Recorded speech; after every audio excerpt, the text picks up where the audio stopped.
Hello students, in this video we will study about reflex.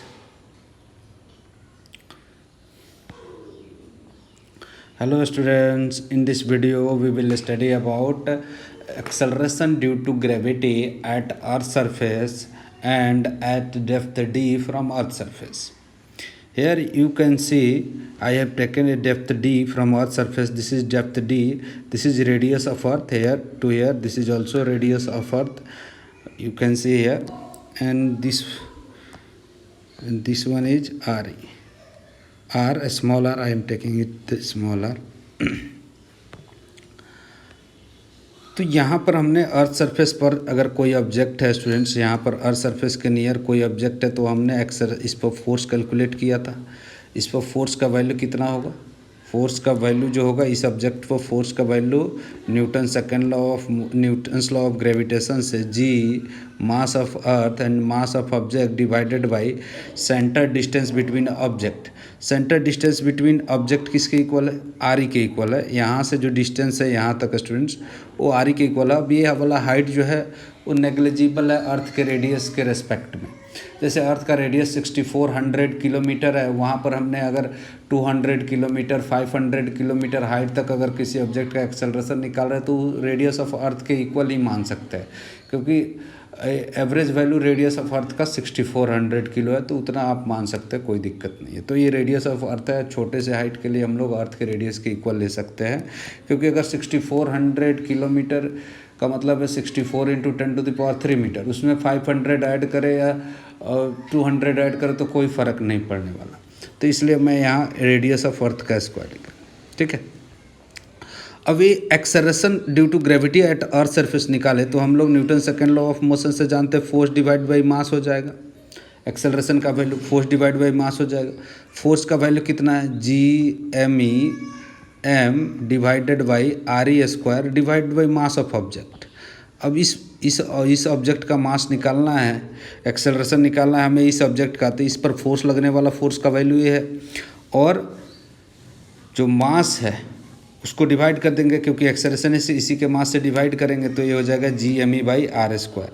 ये acceleration आ गया G M E by R E square. ये previous lecture में भी बताया था, फिर बता दिया क्योंकि हमें यहाँ से इसको रेफरेंस लेना था, इसलिए मैंने बता दिया. अब इसका वैल्यू अगर कैलकुलेट करेंगे स्टूडेंट्स, जी का वैल्यू 6 इंटू 6.67 इंटू 10⁻⁻11 इंटू 10⁻⁻11 हो जाएगा, into mass of earth 6 into 10⁻24 kg divided by radius of earth 6400 kilometre into 10⁻³ metre square कर देंगे. इसका ये वैल्यू कैलकुलेट करेंगे तो 9.81 आएगा students metre per second square.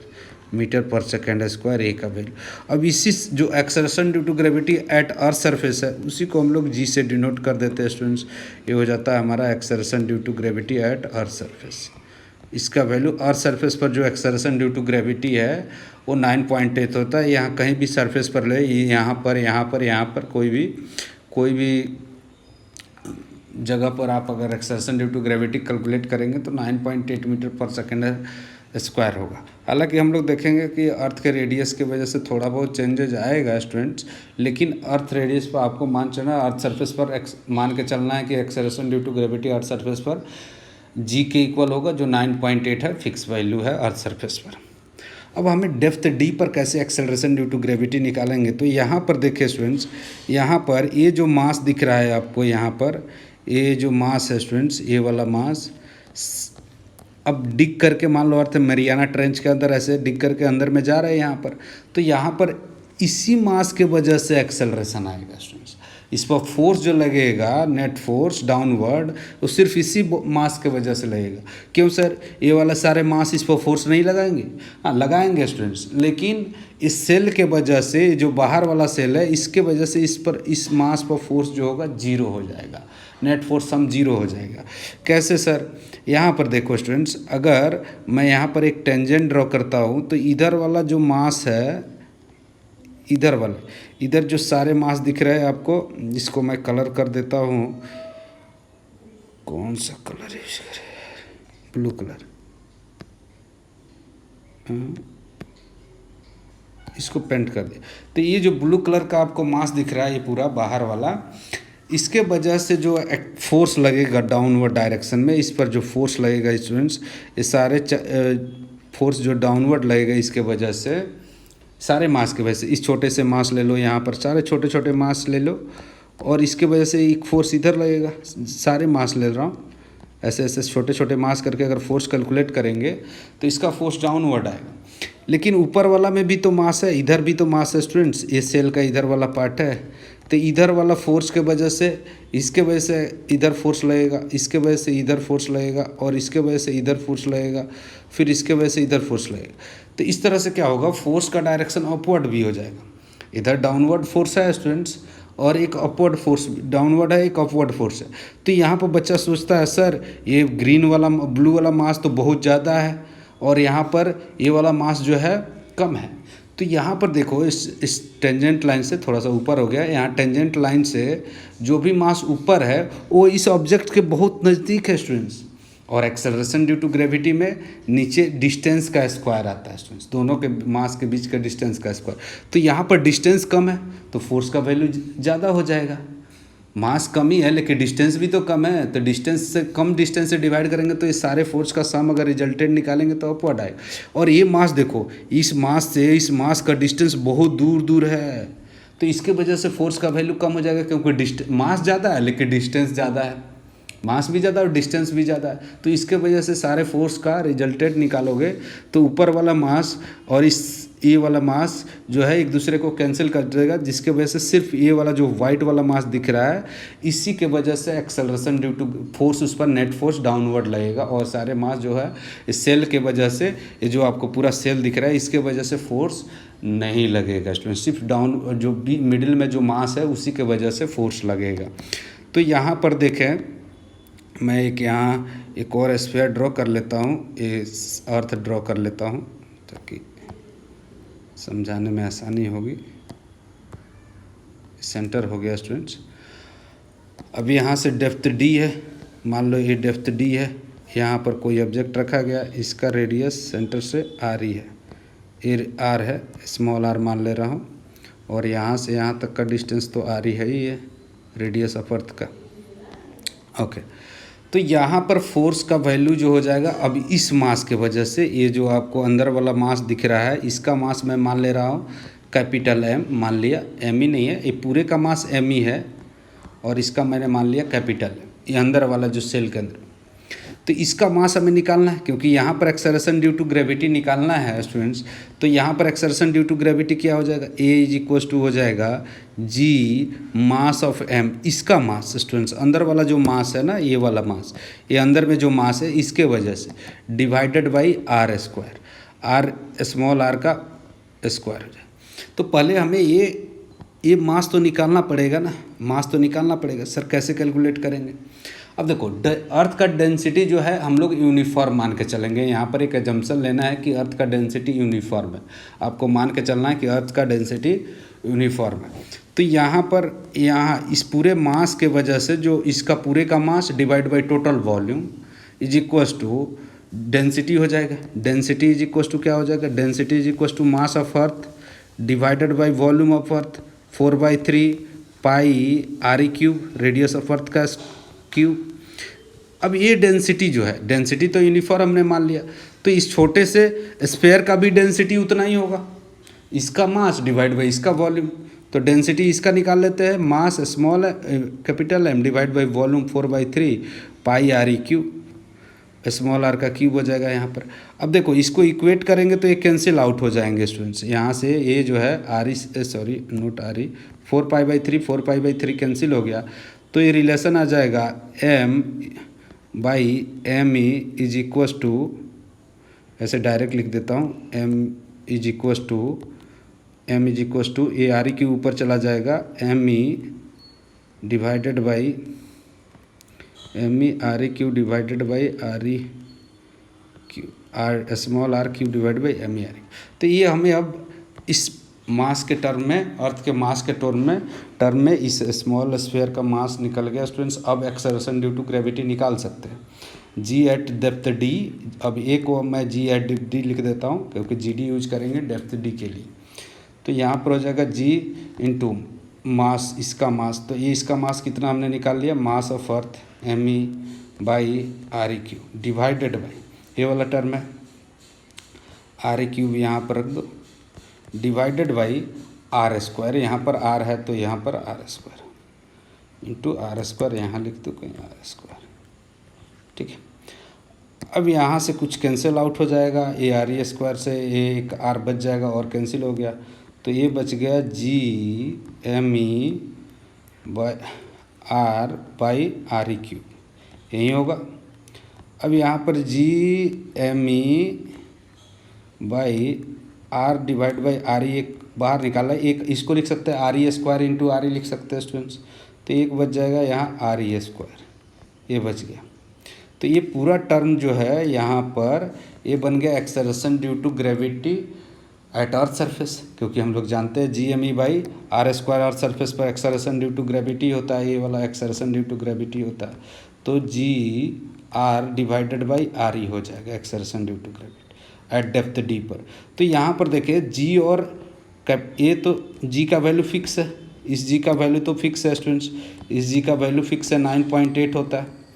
अब रेडियस बढ़ाएंगे, सेंटर से रेडियस बढ़ रहा है, डिस्टेंस बढ़ रहा है सेंटर से, यानी डेप्थ कम हो रहा है, तो वहाँ पर एक्सेलरेशन ड्यू टू ग्रेविटी बढ़ता जाएगा। जैसे देखें यहाँ रेडियस जितना बढ़ता जाएगा students, acceleration due to gravity बढ़ता जाएगा, यानी डेप्थ कम होता जाएगा।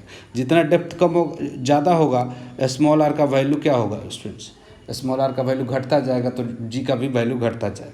तो यहाँ रेडियस के प्रोपोर्शनल आ गया, यहाँ पर एक्सेलरेशन ड्यू टू ग्रेविटी जो है रेडियस के प्रोपोर्शनल। तो इसको अगर सिंप्लीफाई करें, G at D depth is equal to G, R का वैल्यू क्या लिख सकते हैं यहाँ से, देखिए स्टूडेंट्स, इस स्मॉल आर का वैल्यू हम लोग लिख सकते हैं re-d। अरे यहाँ से देखो स्टूडेंट्स, यहाँ से ये डेप्थ d है और यहाँ से re है, तो re-d तो लिख ही सकते हैं, स्मॉल आर का वैल्यू लिख सकते हैं ना। अब यहाँ पुट कर देते हैं, तो यहाँ पुट कर देंगे तो re-d divided by re radius of अर्थ, ये हो जाएगा g इंटू डिवाइड कर दे 1 - d/re। तो इसमें हमने कोई अप्रॉक्सीमेशन यूज नहीं किया, बस एक यूनिफॉर्म डेंसिटी माना। अब एक कहीं भी फार्मूला वैलिड है किसी भी डेप्थ पर। अब देखिए स्टूडेंट्स, अगर रेडियस 0 हो जाएगा या सेंटर पर पहुंच जाएंगे तो जी का वैल्यू क्या हो जाएगा, 0 हो जाएगा। मतलब अर्थ के सेंटर पर एक्सेलरेशन ड्यू टू ग्रेविटी क्या हो जाएगा, 0 हो जाएगा। तो किसी भी डेप्थ पर अगर एक्सेलरेशन ड्यू टू ग्रेविटी निकालना है तो कैलकुलेट कर सकते हैं। जैसे ये अर्थ सरफेस सिस्टम, कोई बोले कि यहाँ से 400 मान लो कि 400 किलोमीटर पर बताओ कि एक्सेलरेशन ड्यू टू ग्रेविटी कितना होगा, ठीक है। तो अब फार्मूला अप्लाई कर दोगे, G at depth D is equal to G at earth surface 1 - d divided by re, depth divide by re। तो यहाँ पर जी हो गया 1 - d 400 kilometre divided by 6400 kilometre, तो ये हो जाएगा 1/16। तो यहाँ पर g इंटू 15 डिवाइड बाई 16 हो जाएगा acceleration due to gravity at earth surface. और जी का वैल्यू तो आपको पता ही है कि 9.81 होता है स्टूडेंट्स, इतना है एक्सेलरेशन ड्यू टू ग्रेविटी। तो इस तरह से हम लोग कैलकुलेट कर सकते हैं acceleration due to gravity at any depth D from earth surface, ठीक है। इसका ग्राफ भी होता है स्टूडेंट्स, मैंने बताया था एक चीज़ बताया था कि अर्थ सरफेस से बाहर की तरफ, अगर अर्थ है ये अर्थ सरफेस के बाहर से यहाँ आर डिस्टेंस, यहाँ पर कहीं भी एक्सेलरेशन ड्यू टू ग्रेविटी निकालेंगे तो कितना आएगा, Gme/r², ठीक है, स्मॉल r² हो जाएगा। लेकिन अगर किसी भी डेप्थ डी पर, यहाँ से डेप्थ डी पर एक्सेलरेशन ड्यू टू ग्रेविटी निकालना है, जब रेडियस लेस देन है तो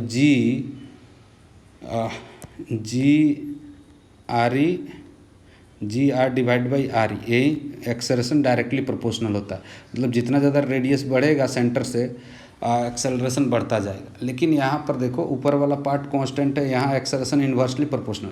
तो अगर ग्राफ ड्रॉ करें इसका स्टूडेंट्स, अगर ग्राफ ड्रॉ करें हम लोग, तो इसका ग्राफ जो होगा इस तरह से आएगा। ऐसे मान लो कि स्ट्रेट लाइन है, ये एक्स एक्सिस है, इस पर एक्सेलरेशन ड्यू टू ग्रेविटी ले लिया, एक्सेलरेशन ड्यू टू ग्रेविटी, और इधर से डिस्टेंस फ्रॉम सेंटर ले लिया। तो ये केस तो है कि r जब re के इक्वल होगा, यहाँ r लेस देन re होगा, तो r is equal to small r होगा यहाँ पर। तो यहाँ पर अर्थ सरफेस पर तो acceleration due to gravity G होता है, और रेडियस के अर्थ पर जब होगा तो यहाँ पर जी होता है वैल्यू, इसका वैल्यू जी होता है।